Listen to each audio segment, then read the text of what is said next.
Alright, 0.6, adding and subtracting fractions. Objective, students will be able to solve word problems that involve adding and subtracting fractions. So, again, this is a review, but let's just talk about it real quick. When it comes to adding or subtracting fractions, the main thing we need to worry about is that we have common denominators. It's like saying, hey, we have 5 sixths of a pizza plus 7 sixths of a pizza.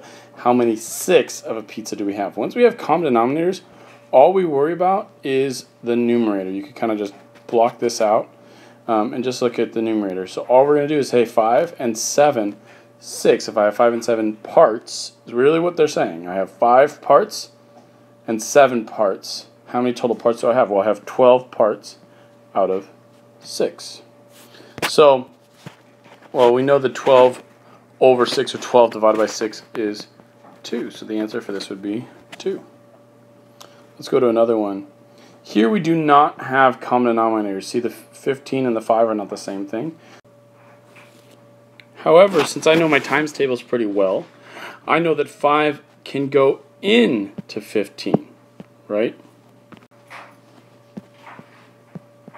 So, I'm just looking at these two numbers and I'm thinking, hey, you know what? What equivalent fraction could I write? Instead of 3/5, I'm going to write an equal fraction, but I'm going to write it with a denominator that's the same as 15, because I know that I can just take 5, multiply it by 3, and I would have 15. So let me just rewrite all this. I have 11/15 minus some 3/5. Well, I know I can multiply this thing by 3, and I'll get 15. So let's just go ahead and do that. But I can't just multiply the bottom by 3. That's just changing its value. So in order to change the whole fraction to something equivalent, I'm multiplying it by 3 over 3. 3 on the top and the 3 on the bottom. Because if you were to just look at that 3 over 3, what's 3 divided by 3? Well, it's 1. So I'm multiplying this number by 1, but I'm just multiplying it by a fancy 1. That 1 is known as 3 over 3. So I haven't done anything. I haven't changed its value. All I've done is change the way it looks by multiplying it by 3 over 3. If I was to rewrite this, this looks like 11/15 minus 3 times 3 is 9, and 3 times 5 is 15. So really I have 11 minus 9/15. Now once you have common denominators, you could actually write it like this. 11 minus 9 over 15. It's the same denominator. You don't really need to write it twice. It's this and this are exactly the same. So the math here is really easy now, right? What's 11 minus 9? Well, 11 minus 9 is 2. And it's 2 parts out of 15. Again, it's like saying, well, I have 11 parts minus 9 parts. And that gives me 2 parts. And these parts are measured out of 15ths, 1/15. So I have 2 of them, hence 2/15 is my answer. Okay, that was one where we can just change this denominator to match that one. Let's do another one, though. Here we can see 3 and 4 are definitely not common denominators. They're not the same. And 3 doesn't go into 4, nor does 4 go into 3. So we have a little bit of a problem here. What number can these guys both multiply into? Well, one way to find a number that they can both multiply into is simply multiply them together. What's 4 times 3? Well, 4 times 3 is 12. They both go into 12. That's not always going to be your least common denominator, but we can reduce later if we need to, so let's just go for that. Let's do 4 and 3. Let's make them go into 12. I'm going to go ahead and just write 12 on the bottom. I know that my common denominator is going to be 12. I'm going to do 4 times 3, 3 times 4. So let's think about that. What does that mean? That means over here I'm going to do times 3 to change this fraction. And over here I'm going to do times 4 times 4. And just to show you the math behind what I'm doing here, let's write it out as 2 separate fractions again. So I have 7 times 3, well, that's 21. 4 times 3 is 12. 8 times 4 is 32. And 3 times 4 is 12. So you can see the reason why I just wrote one fraction down here is because I knew I'd already have a common denominator of 12, so I just wrote a 12 down there because I knew it doesn't really matter. And now I have 21 parts plus 32 parts. So I could have just skipped that and gone straight to here, 21 plus 32. And now I'm just going to add all these parts together. Well, what's 21 plus 32? Well, it's 53 out of 12. So now we're just going to check real quick and see, is this something that we can reduce? Is there any numbers that we can take out of both 53 and 12? Now, I don't think that there is, but we'll just double check here. Can I take a 2 out of both of these numbers? No, definitely cannot. Can I take a 3 out of both of these numbers? I can take a 3 out of 12, but can I take a 3 out of 53? No, I can't. I know that because there's a little trick that says if you add up these two digits, 5 plus 3, you get 8. If that number is divisible by 3, then this number is also divisible by 3. If it's not, then it's not. Well, 5 plus 3 is 8. 8 is not divisible by 3, so I know that 53 is not divisible by 3. Okay, so let's keep going. If it's not divisible by 2, it's definitely not divisible by 4. How about 5s? Nope, not 5. Is it divisible by 6? Well, if it's not divisible by 2 or 3, then it's definitely not divisible by 6. 7 is going to 12, and so we're not going to get any numbers now that go into 12, right? Because once we get to 6, definitely not to go into 12. So yeah, this is reduced. What I just did there was just kind of walking you through some of the thinking process on how to reduce a fraction. Once you get to a number that's half of your smaller number, like 6 out of 12, and that still doesn't work for both of these, then you can pretty much stop there. You're not going to be able to get any closer. As long as you started with 2, tested 2, and then kept going up. 3s didn't work, 4s didn't work because 2s, of course, didn't work. 5s didn't work because neither of these ended with a 5 or a 0, and 6 doesn't work because we already tried 2 and 3, and in order for 6 to work, 2 and 3 would have to work as well. So we know this thing's not reducible.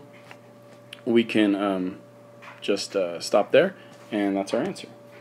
Okay, I know that was kind of a real basic review. Hopefully for most of you guys, you already know how to do that, but I did want to just spend some time talking about those rules and reintroducing those ideas, because adding and subtracting fractions is definitely something we're going to be doing plenty of times in this class, as well as multiplying and dividing fractions. Okay, Miss Busher asked her class how many hours they spend on the internet each day. The results are shown below. Alright, so we have hours of internet, 0 to 1, 1 to 1.5, 1.5 to 2, 2 to 2.5, and more than 2.5. So we have all these fractions of the class of how many people spent 0 to 1, 1 to 1.5, 1.5 to 2, 2 to 2.5, and then more than 2.5 hours. So they want to know what fraction of the class used the internet between 1 to 2.5 hours. Well, as I'm looking at this, from 1 to 2.5 hours are these 3 sets of information. So if I want to know what fraction or what part of the class is watching between 1 to 2.5, I'll just got to add up these 3 numbers. That's all there is to it. So let's take a look at it. I got 5/18 plus 1/3 plus 1/12. Alright, zoom in here so we can work on this. Once I add these fractions up, I know what part of the class is watching internet within that range. So now I just need a common denominator. Okay, I can pretty easily see that I can move 3 into 12, right? If I just multiply this by 4 over 4, I would get a 12 as the denominator. So that works, but the problem is I don't have a common denominator between 12 and 18. So this is one of those things where we could just multiply 12 and 18 together. We'd get some really big number. It would be a common denominator, but it might not be the best common denominator. So let's think if there's some other smaller common denominator that both 12 and 18 go into. We already know that we can get 3 into 12, and actually we can get 3 into 18 really easily. So this one's not going to be that hard, but finding one that both of these go into might be a little tough. So I'm going to start with the bigger number. I'm just going to think, okay, well, what's 18 times 2? 18 times 2 is 36. So could I get, right, if I change 5 out of 18 to 10 out of 36, could I get these other 2 numbers to go into 36 as well? Well, 12 times 3 is 36. This is where knowing your times table is really helpful. 12 times 3 is 36, so I can multiply this by 3 as well. And if I want to get this into 36, I multiply it by 12 because they're kind of they both multiply together, kind of like opposites there. So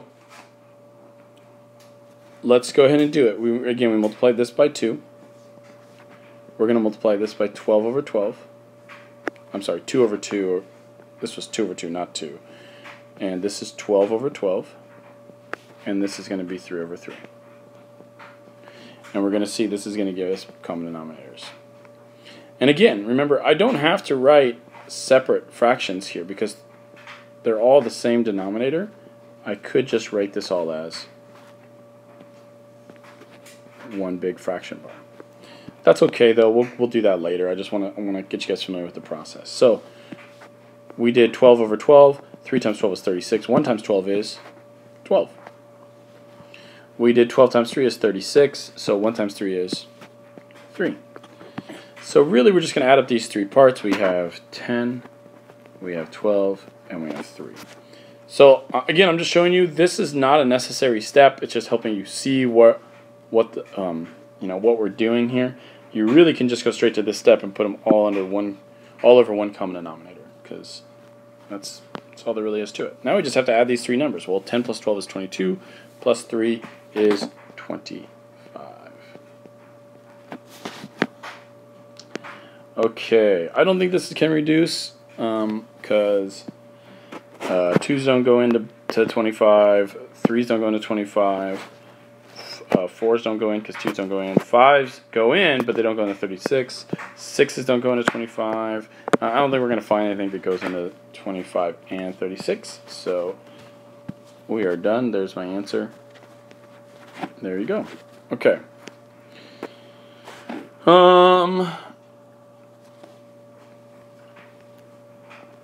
I'm going to work out the last one with you guys.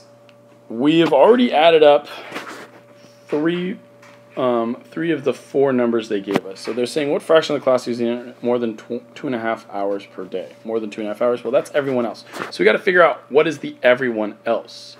Remember that 2536 is a part. We're saying we have 25 parts out of 36 parts of the whole class.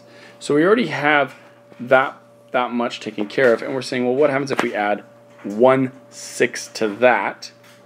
How much would be left in the everyone else category? So let's set this up. What is everyone else? Well, isn't the whole class going to be just like one whole class? Whenever you're dealing with fractions, right, the whole thing, the whole number is just one whole thing. So we know that's the whole class.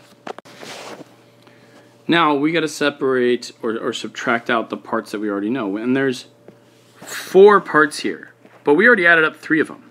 So let's just go ahead and subtract the 3 that we added up. That's going to be 25 parts, or 25/36 of the class. And then there's one part, the 0 to 1 hours of internet, that we didn't add up, so that's 1/6 of the class. So minus another 1/6. Okay. This was going to tell us what fraction of the class uses the internet more than 2.5 hours per day. That's this everyone else category. So let's think about this. We need some common denominators again. Only over here we don't even have a fraction. So how do we begin to do this? Well, first thing I would do is I'd say, hey, can we mess with these 2 fractions? Can we combine these? And I see that 6 goes into 36 really easily just by multiplying it by 6. So let's multiply by 6 over 6. And now, yeah, I'm going to have a 6, because 1 times 6 is 6, over 36. So my common denominator is going to be 36. Well, that means this is going to be really easy to write out, because how can I write 1 with a common denominator of 36? That's just 36 over 36. Remember that 36 divided by 36 is 1. So if I want to write 1 in a new way with a denominator of 36, I just do 36 over 36. And then we're going to do minus 25 over 36, and then minus, what did we say this is going to be? 1 times 6 is 6 over 36. So again, we could have just wrote this all as one fraction with a denominator of 36 and done 36 minus 25 minus 6. We could skip straight to this step, and I hope that eventually you will just skip straight to this step, but it's okay to practice it out like this for now. So let's just go left to right. 36 minus 25. That's pretty easy to do in your head, because 5 to 35 is 10, plus 1 more to 36 is 11. So we have 11, and then minus another 6 is 5. So this is 5 out of 36. And that's definitely not going to reduce anymore. So that's the fraction that represents everyone else. It's 5/36. Now, this is an interesting question. I just want you to think about it, but use some logic. How many people do you think are in Mrs. Busher's class? Think about that and give me a why. Okay, I would like to see a y to that. So if you just put a number there, not good enough. This is kind of like your summary. Just tell me why you think that. Okay. See you guys on the next video.